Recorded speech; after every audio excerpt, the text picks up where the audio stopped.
Hi, everyone, and welcome back to another episode of the Non Expert Guide to African TV and Film. Again, I'm Lola. To my left is Tolu. Hi, Talura Koya, based in Lagos. It's 3 a.m. No, Ooh. it's 3:30 a.m. But I'm here for Lola, so let's get it. She's here for you, the audience. Here And for we. I know, fair for us. All right, and also joining us is our dear friend Ibiemi Oshinaike. Hello. It's morning here, so yay. I know. It's almost 10 p.m. here where I am in the US. All right. We're gonna talk today about the Fourth Republic. New film just came out, I think about 2 weeks ago on Netflix. I thought I saw, the description of it. I was like, oh, okay. Governor in Nigeria. This should be interesting. So I'm gonna read the synopsis real quick. After the election night murder of her campaign manager at a polling site, a gubernatorial. Yes, that's it. That's it? Okay. Candidate challenges the corrupt incumbent's victory. Starring Kate Henshaw Nuttall, Aina Nwigwe, and Linda Ejiofor. It is directed by Ishaya Bako. And let's launch into it, people. What did we love? Ibiemi, let's start with you. Ha. Yay. Of course, why not? What did I love about the movie? I thought it was a kind of a different story. So it's a different angle, and it's touching on something that is clearly at the heart of Nigerian life, which is Nigerian politics. And actually, it's not just Nigerian politics, I suppose politics everywhere. This And rate, its the way issues. the world is going. I know. So that was good. I thought some of the actors were good. I thought some of the interactions between some of the characters were genuine, like the couple, Ike and Buki. Buki. I thought what else? I quite liked the ending a little bit because it didn't completely resolve. And I thought that was true to form. But also it had the balance of, well, you can't win it all. However, there were some victories. So I quite like that. I thought Ike I was completely drawn to the guy. I know we spoke about him some time ago. Maybe it wasn't in a conversation I was recorded. I was completely, his acting I thought was quite good, to be honest. He gave me the sense of the type of person that he would actually be in real life if he was the campaign manager or an aide to, I don't know, this is going to sound bad, but maybe someone in the West, because he seemed really competent and also forthright and really driven to do a good job. Now, I'm sure they exist in Nigeria, so maybe I should qualify or disqualify that earlier question. Because in your head, you get the impression sometimes that maybe in Nigerian politics, everybody around politicians are maybe they're not particularly clever, or not that they're not clever, but that they're there for nefarious and personal reasons. So I quite like the fact that he was. How dare you? My line, my industry. I'm sorry. I should have thought about that. No. I guess sometimes just think about people in politics just there for themselves. Maybe I shouldn't have used the word clever. They're just there for themselves. And I bought into his character because it was clear that he wasn't there for himself. He really wanted to do the right thing. I think the fact that I don't remember him smiling a lot, that brought it to life for me a little bit. It was like, this is hard work. I'm not here to play. I'm just here to do a really good job. So that's what I liked. I liked his representation of his character. Okay, I like that. Yeah. Tolu, what say you? Well, as a qualification, this has been some of the work I've been doing for like the last 5 years. So what I do like about it is how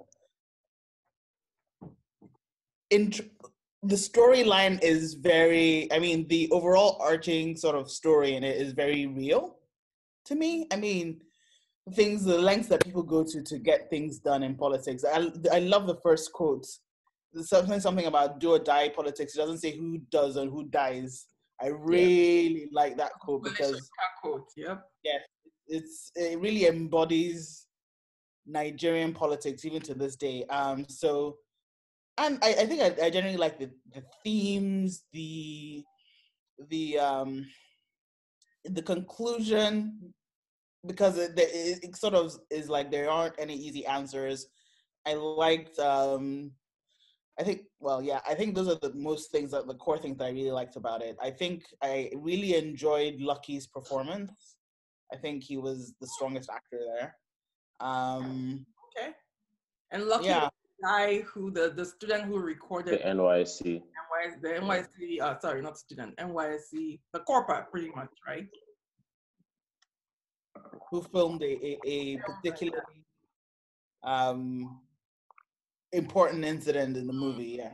Okay. Okay. Are you done? I'm done. Oh, This okay. All right. Well, so for me, same thing. I think I felt the same things that you guys did. The storyline definitely felt real. You know, I feel like they hit all the right points for a movie. Like I felt like there was a beginning, there was a middle, there was an end. You know, it wasn't like it was just going on forever. Well, no, actually, I take that back. I just felt like it was a well done production as a whole, right? You know, I mean, we're gonna get to other things in a second, but I like that it was hard to point at things that were like, oh, I don't believe that, or that doesn't, you know, you guys messed up here. You know, like overall, actually, it was a well done, I don't know, film, right? I love the things, like you said. Like Ibiemi, you said once on a past episode where you talked about art kind of prescribing to life, and I like that. You know, why can't we see these roles? I loved the proliferation of Nigerian accents, which at some point I was beginning to worry was going extinct. Like there was one foreign accent in the film, and it belonged to an actual foreigner, and that was it. Everybody else spoke like Nigerians. I love that. Let's see, what else did I like? The makeup was understated. You know, we've talked about eyelashes that kind of yes, that was really good. The owners. That was great. I like that it was very understated. I love that there were roles for older actors. I find that a lot of our films, the older actors are usually someone's dad or someone's mom. And there were lots of roles for people who were like, you know, middle age, older than that weren't somebody's father or somebody's mother. I like that. I thought Kate Henshaw was very good. She gave a very measured performance. I liked it. She wasn't shouty. I don't know. She reminded me of Diazani. Diazani, that's interesting. That's an interesting. That's in look, yeah. Yeah, in look and in manner, in mannerisms, she was very measured, very calm, very Diazani comportment and composure. Okay. Yeah, so I like that about her acting, and like you said, I liked all the other actors as well. So that was what I liked about Fourth Republic. Can I just say, in terms of her acting, I think now that I think about it, because I didn't really like it. I thought it was dull, and I thought her speaking, although it was measured, I felt it was a little fake. But one thing that did, whether it was deliberate or not, was, I mean, she's clearly maybe not the biggest star there, maybe not. I think I can't remember the other guy's name, but anyway, but she's clearly one of the biggest names. But she didn't make it, even though the story was centered around her. But she didn't take all the glory. Whose story was this film? Well, in terms of, she was one that everybody was fighting for or against. At the end of the day, but it was measured in the sense that she didn't put herself in every. I don't know whether she could have, but she wasn't in every scene. She wasn't, like you said, over the top. I'm a governor and I must shout. It was very understated. She stayed in her lane. She stayed in the lane of, I'm a governor, and if the governor was supposed to be somebody who was a little bit dull, it worked. Ooh, okay. Yeah, because there was nothing. You know, there was.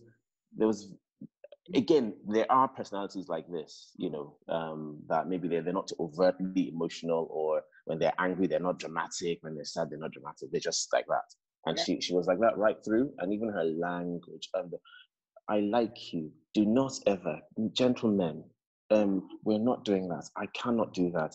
What are we doing here? Everything was like in the same if she was reading a script, there was no ebb and flow in her voice. It was all there, whether she was angry, whether she was sad, whether. But there are people like that, so it worked. But I think the thing that it did do was I allowed other people to shine. That is very true. Yes. Now, I wonder though, and again, I don't know, like you said, I don't know if this is deliberate or not, but is this how, could it have anything to do with her being a woman and not wanting to be over emotional because, women are just accused of being that? I don't know. I would have liked to see a scene. Yeah. Mm-hmm. Sorry to interrupt. I'd like to see a scene where she, if that was the angle they were going for, I'd like to see a scene where she shout at somebody or cry and then say something along the lines of, I'm not allowed to do this because I don't want them to call me hysterical or something. Mm. Or do you think I don't have feelings? Do you think I don't want to fight? Do you think I don't want to go out and that?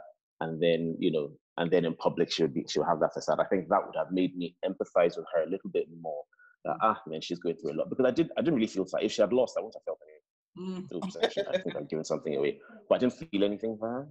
Do you know what I mean? Yeah, no. But I think that's my major criticism of the film, is that I didn't care. Like I watched it to the end because but I just felt like what's driving this film? What's the plot? What's the engine? Everything I felt like was done well, but at the same time, we had this conversation a little bit. Like, what's driving this film? Whose story is it? Funnily enough, I think it was Ike's story. Okay. It's interesting because he was the one character we really followed around the most. That is true. So we followed him. We didn't follow her. I don't think we ever followed any other character. We didn't see any apart from his interactions with her. I don't think we saw her in the only times when she was waking up and I don't know, having nightmares or whatever. But for the most part, we followed him. It's not even an ensemble thing. I agree with both of you. The problem there's this series called Stranger or Secret Forest it's a Korean show. And the main character there also has flat affect. He has a brain issue and they've done some brain surgery. And so he has flat affect, but he can still emote.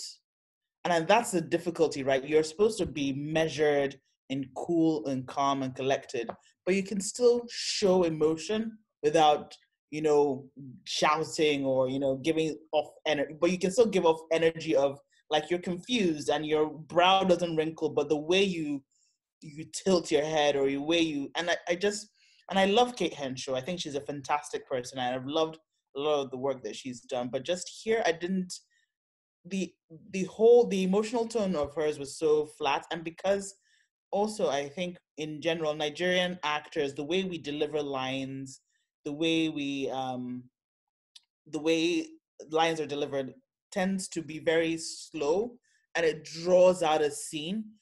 The way we have conversations naturally doesn't come across in the movies. Your mic is off, so I cannot hear you. I was exactly. but that's and then also I think that was a problem. The delivery was a problem, but also the scripts, the language was completely off. Nigerians don't speak like that when we interact with each other, and I think it's the way it disconnects you from the movie because. What's this person saying? I think I wrote a couple of things that somebody says something. The speech was so stilted, and the actors we just didn't feel. I mean, when they were speaking pidgin, yes, it felt a little bit better. But when they were speaking English, it was just it's all of this formal writing English. I was like, this isn't us, and so I kept getting frustrated because the language.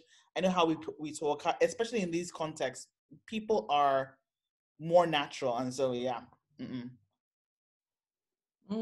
That's very interesting.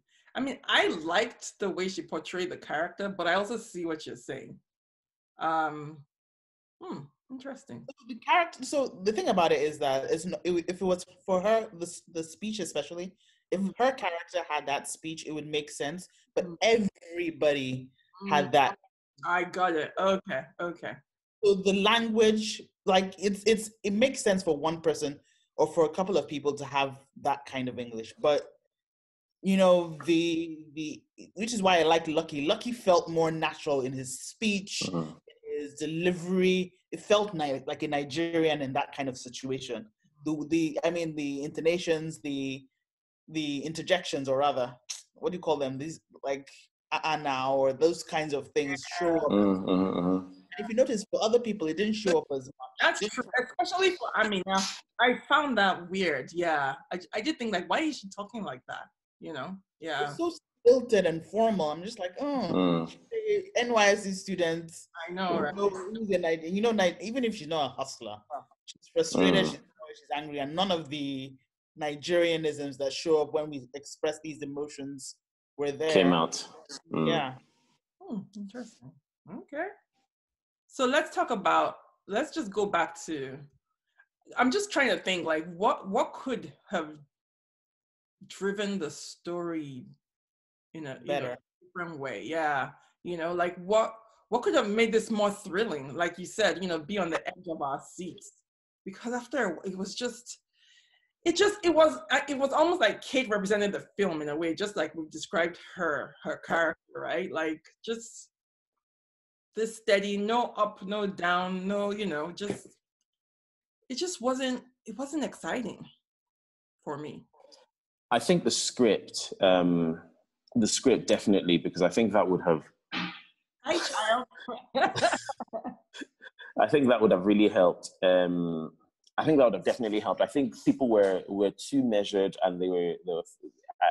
I mean, I'm sure there was a script that they had memorized or what have you, and the delivery of that. So the content and the delivery, like Tolu said, was something that could have definitely helped the tone of the whole show. I mean, there was a scene where they were having breakfast at, I can't remember his name, really sorry. Dan Laddie. Yeah. Dan Laddie's house. And, Ike came out of the room and was like, oh, the cook has made breakfast. Come and eat. I'm like, no. You don't mention, in Nigerian context, you don't mention it. There's food. We know you're rich. I know the point you're trying to make is that he's a rich kid. Mm-hmm. Join us, period. That's all you need. If you want to really, take it home that he's a rich kid, let somebody bring, more bacon, sir. Okay, no, he's Muslim. They can have bacon. Or, let somebody bring something and say, oh, more juice. And then thank you. You've made the point. You've made the point that he's rich. But you don't have to put it in the language to say the cook has made. So for me, it's subtle things like that I think can make the difference. Okay, they took them to. There were some bits that made a really big difference. Like when they went to one of the the corpor's house where the son hadn't come back home. Mm-hmm. That father's response was on point. As soon as he said his name, he saw fire. Get out. You don't want to get out. He wasn't there to have a conversation about, oh, you da da da da da. He was having a conversation as he was, brandishing his machete. Do you know? Exactly. So that is the context. But he could easily have said that, get out of my house. Why have you not brought my son back? If you come, no. But he there was something added to. Do you see what I mean? So there's a difference. Yeah. I like the end. The end. You see the ending where another thing. So the language of Buki. Her name was Buki, right? Yeah. Mm-hmm. Yeah. When she went to the scene, I was like, oh my God. Okay, so why is she talking here? This is where her father died, and then she broke down. And one of their many clandestine hugs happened there. I think the first of their many hugs happened there, where they went to the scene of the fire, the massacre. Mm-hmm. So I thought that was really good. So I thought the fact that she broke down there was good. But I thought she was just going to walk around and talk and describe what was, and that would have annoyed me. I know, right? I know. So I think that interplay between the acting and the words, I think they were good in some places, but in most places it was just, I am here to deliver a line. Was there any emotional payoff for you though? Because I watched that scene. It felt like acting. No.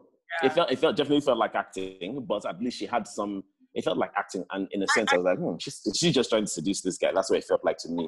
So it didn't really take me the whole way there, but it was still better than what they could have done in the other scenes, which she could have just delivered lines. Yeah, I agree. Well, but yeah, she didn't sell it to me there. Yeah, but I agree with the BME there. Same thing. I think I did think, how is she gonna react? Is she gonna talk through it? Because I don't feel like I got the sense that this woman just lost her father, you know? And so yeah, when she went there, when she broke down, I was like, okay, thank God, you know, there is something, you know, we see the character feel something. So I hear you, but at the same time, yeah, I'm also beginning to feel like and we've had this conversation before, right? These Westernisms. I think right in it, like that scene, I would like to see it come out in a different way, you know, and not I just could see an Oyibo girl doing that, you know. It's just become this, and it's not just Nigerians who are doing this. I'm finding this in America as well, where people are crying the same exact way, you know, yelling at someone the same way. I'm like, is that in school? Everybody's going to learn this exact way of doing certain things, you know? So I'm like, anyway. Yeah. I think in reality, she would have stayed in the car. If she really wanted to go there, she would have stayed in the car and she would have made a big scene about, I don't want to come down. And then that should have happened in the car, I think. But the fact that they set up that scene with the burnt bus, I thought that was quite good. They were committed to that. Yeah, no, they really did a lot of things that worked in the film. Yeah, They really did. They were really committed to that scene. But but again, but the walking around and the grandstanding and then the tears was very like, I've heard. I was just like, I'm confused, man. Are these friendly hugs? Are these romantic hugs? Like, what's going on? But that's another thing that they did well, though. Yes. At the end, when he said, "Are we going to make this official?" Because I'm like, all this hugging, especially in the same room, gets you know. But at the end, when he said, "Are we going to make this official?" I was like, yes. They kind of left breadcrumbs, and then at the end they said, "This is what is happening." So I quite liked that, and that's one of the things I said in my mind resolved itself really well. So I like that, but it did make me question. They didn't give us enough breadcrumbs. No, I think it was okay. Anything more than that, I might have gotten it wrong. I think they set up the final scene pretty well. Yeah. I think they set up that final scene pretty well in that crossroads and people have made their choices. But I cannot stand that shot. That final shot is very irritating to me. And again, I know when he was walking away. Great.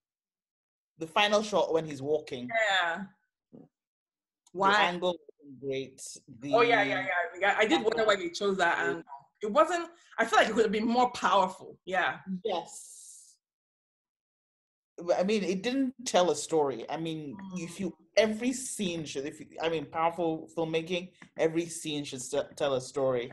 If somebody's walking away from, there's an angle you use. He's walking downhill, so it didn't, so the location obviously wasn't conducive to the kind of shot they needed.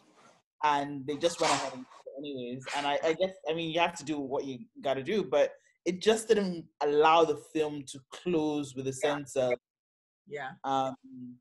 with any sort of sense of like finality or grandiose. Like, it didn't tell a story for me. It's just somebody walking downhill away from his compound. Yeah, I agree. But I want to quickly go back to why wasn't this film more exciting? The pacing was terrible. The pacing wasn't, right. The delivery wasn't right. So, all the... You think that was the main reason why? If you combine the pacing, language, and pacing, language, and then the acting, the flat acting, you don't have any. It's like what's her name's story where she's with her father and his business. I think that's the thing. Genevieve's movie. Yeah.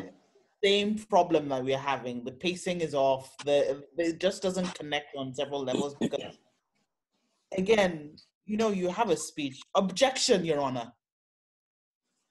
Objection overruled. There's this pause, and language. That's not how we communicate. If I say something now, you jump in at almost at the end. As soon as I finish, you jump in at the end. Especially we're used to more rapid fire engagement. Exactly. So, Nigerians, we talk slowly, and so I We don't know. talk slowly, but I don't think we talk that slowly. Do we talk slowly? We Or maybe we do. talk slowly, but I know we certainly raise our voices a lot, and we do talk over each other a lot. Yeah. Yeah. Now, I don't know. I think. Go ahead. Sorry, I was going to say one. I don't think there's anything particularly exciting about the story either. So, they got what they wanted in the easiest way possible. I mean, it made sense, and I quite like the scene where the guy was stealing the information that they needed, where Danladi was taking the information that they needed. I thought you could sense his fear, and yeah. So, but I think it just came too easy as well, if that makes sense. There was no, like you said, there was no point where you're sitting at this edge of your seat wondering, oh, is this going to happen or not? It felt like it was, you kind of knew, or you didn't even care actually whether it happened or not. And what's the point you're making earlier? So in terms of what went wrong, why was it dull? I think, I'm not sure, honestly, hand on heart, and this is a good thing, that I'm not here pretending like I can. So if the producers or whoever are watching this, I can tell you 100%, I don't know what you could have done differently. So, sometimes they're like, can you do better? I can't, because I can't even imagine it. But as a consumer, I can tell you that it was dull, and I don't know what they could have done. They should have found something.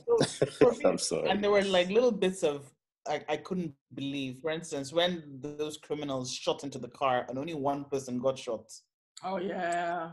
Yeah, like how, like you got to be really bad to shoot into a car and only hit one person on the other side. Mm-hmm. So I mean, there are things that remove you from that, and even all the way up to that point, there were no real tense moments. Like when they were racing to get to this girl who was like a key witness. Mm-hmm. There are ways that you shoot that thing that you intersperse, like trying to get to her and the criminals and her running out. I mean, they could have done that to make it more tense. I mean, there are like scenes where the conversations go on too long, and just again, I think really it was let down by just not being tightly. Also, editing, I think, didn't help as well. Meanwhile, I'll just wait for Tolu to get in. Let's talk about Enina, who plays EK. One of my friends watched this film and she was like, smitten. hey, she was like, do you know this guy?